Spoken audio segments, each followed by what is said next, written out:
इस वक्त मुल्क में क्या हालात चल रहे हैं? कान को हाथ लगाएंगे लोग कि या अल्लाह हमें ऐसा न कर देना।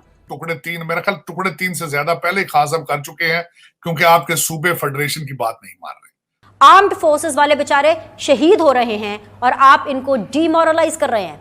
मैं नहीं चाहता कि मेरे बच्चे इस एक माहौल में, इस एक घुटन में, इस एक हब्सज़दा एनवायरनमेंट में परवान चढ़ें, लेकिन मेरे पास कोई अदर ऑप्शन नहीं है कि अब घंटों मिनटों में डिसीजन की बात है, कोई फैसला लेने की बात है, ना लिया तो आपके हालात जो है वो बड़े बड़े बदतरीन होने वाले हैं।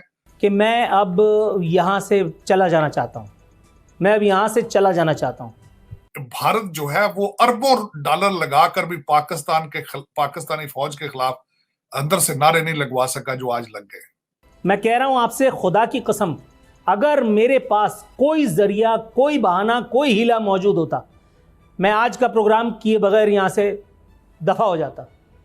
आपका पड़ोस, जिसके बारे में आपका पड़ोसी मुल्क जो है वो 10 साल के अंदर 11वें नंबर से 5वें नंबर पर उनकी इकॉनमी आ चुकी है, वो बर्दाश्त कर पाएंगे कि उनके पड़ोस में मुसलसल आग लगी हो और उनको भी आप ड्रैग कर रहे हो नीचे? पूरी जिम्मेदारी के साथ कह रहा हूं, अब इस पे कोई बुरा माने तो मानता फिरे, लेकिन ये बात मेरे ईमान का हिस्सा है। पाकिस्तान हमेशा से है और हमेशा कायम रहेगा।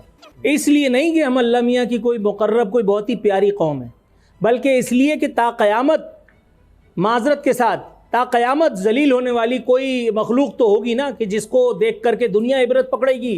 कान को हाथ लगाएंगे लोग कि या अल्लाह हमें ऐसा न कर देना। तो जिस तरह खान साहब फरमाते थे कि टुकड़े तीन, मेरा ख्याल टुकड़े तीन से ज्यादा पहले खान साहब कर चुके हैं, क्योंकि आपके सूबे फेडरेशन की बात नहीं मान रहे। और जब फेडरेशन ना हो तो टुकड़े ही होते हैं, फिर वो इनडायरेक्टली तो फिर टुकड़े ही है ना जी वो, क्योंकि आजाद कश्मीर की डायरेक्शन कुछ और है, गिलगित बिल्तिस्तान की डायरेक्शन कुछ और है, सूबा सरहद किसी और डायरेक्शन पे जा रहा है, पंजाब जो है वो और डायरेक्शन पे जा रहा है। देखिए इस वक्त तो फिर और मुझे आपकी फेडरेशन को बचाएगा कौन? कौन सा इंस्टीट्यूशन है? चीमा साहब, आपने भी माशाल्लाह बहुत ज्यादा इंटरनेशनल रिलेशंस पे तवज्जो दी है, पढ़े हैं आप। आपका क्या ख्याल है? आज मैं खुद दिल कर रहा है आपसे ये सवाल पूछूं, क्योंकि आप वहां बैठे हैं पाकिस्तान में ऑन द ग्राउंड। कौन सा इंस्टीट्यूशन है या कौन सा फर्द वाहिद है जो पाकिस्तान की फेडरेशन को फ्यूचर में लीड करेगा या बचाने की सलाहियत रखता है? लोगों के हौसले परवाज कर चुके हैं। ये सब जिंदा लाशें बनकर के चुपचाप बेचारे घसीट रहे हैं, इल्ला के इनको हकीकी गौर नसीब हो जाए। इनकलाब इन तरह के माशरों में, लूले लंगड़े माशरों में नहीं आता। आपने जरूरत के तहत आप भारत के साथ आप कश्मीर का मसला बना के उसके एम्बेसडर बन जाते हैं।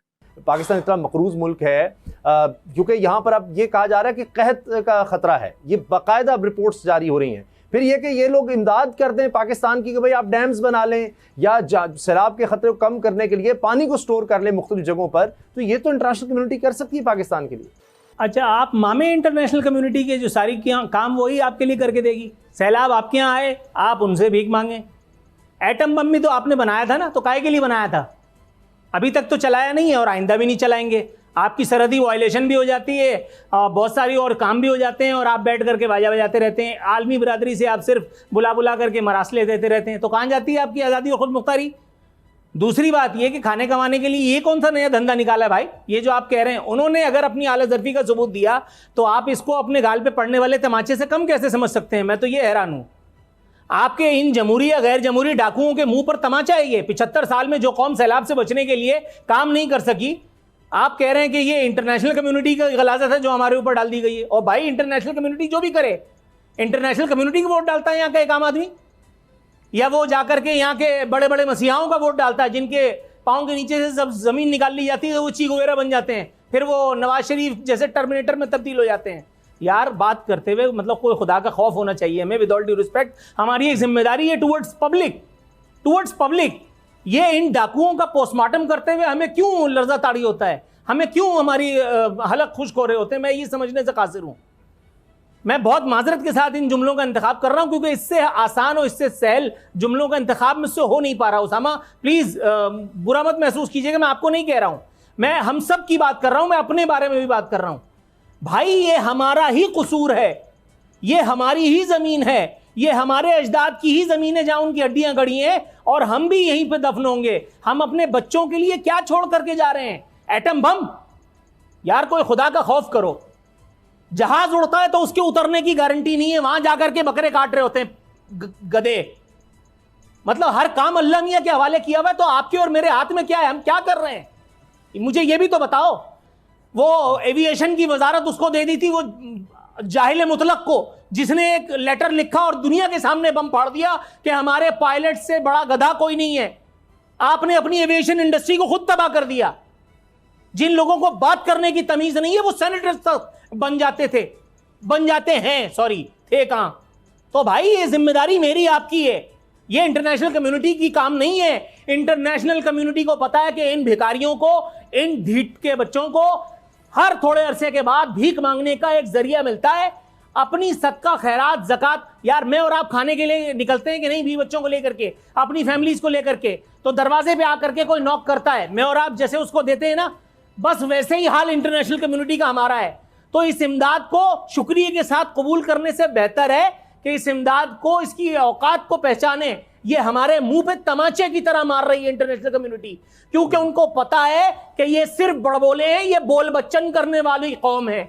इनके पास हक बोलने की सलाहियत सिर्फ उस वक्त आती है जब इनका तख्त छिन जाता है, तब ये रोड घेर करके कहते हैं मुझे क्यों निकाला, मैं होता तो ये कर देता। लेकिन जब ये इख्तिदार में होते हैं तो ये अवाम का उसी तरह खून चूस रहे होते हैं जिस तरह आज वाला है। मैं बहुत माजरत हुआ हूं, लेकिन मुझसे बहुत ज्यादा देर तक बर्दाश्त भी नहीं होता भाई।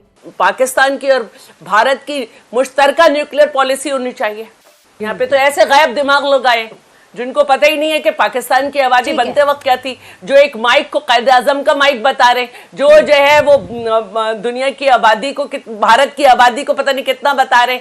यहाँ पे तो ऐसे लोग जिनको मौसम का नहीं पता, जिनको कपड़े नहीं पता कि उल्टे पहने या सीधे। का वजीर दिफा ये कहता था कि फौज पर अवाम की हड्डियों से गोश्त नोचने और जंगे हारने का सारा इल्जाम लगाता था। वो जिस औरत ने दहशतगर्दी के पीछे फौजी वर्दी के नारे लगवाए थे, वो यहाँ पर मुझे ये बताएं क्या हम लावारिस हैं? हम एक बात कर रहे हैं, ये लोग जो कल तक आपकी तौहीन करते थे, आप पे गद्दारी का इल्जाम लगाते थे, जिनके ऊपर करप्शन के केसेस हैं, फर्द जुर्म जिनके ऊपर लगने लगे, उस फर्द जुर्म से बचने के लिए जिन्होंने ये रिजीम चेंज किया है और जो खुद ऑन रिकॉर्ड आकर कहते हैं कि इमरान खान को रोकना जरूरी था, यूएस रिजीम करना जरूरी था, ये जो रिजीम चेंज करना जरूरी था, नहीं तो वो एक ऐसा अहल और मुहिब्बे वतन जनरल ले आता। अब मुझे ये बताएं कि वो ना अहल था, ये ले आता कि जो आकर हमारे सारे जितने भी केसेस हैं उनमें हमें 15 साल के लिए अंदर कर देता।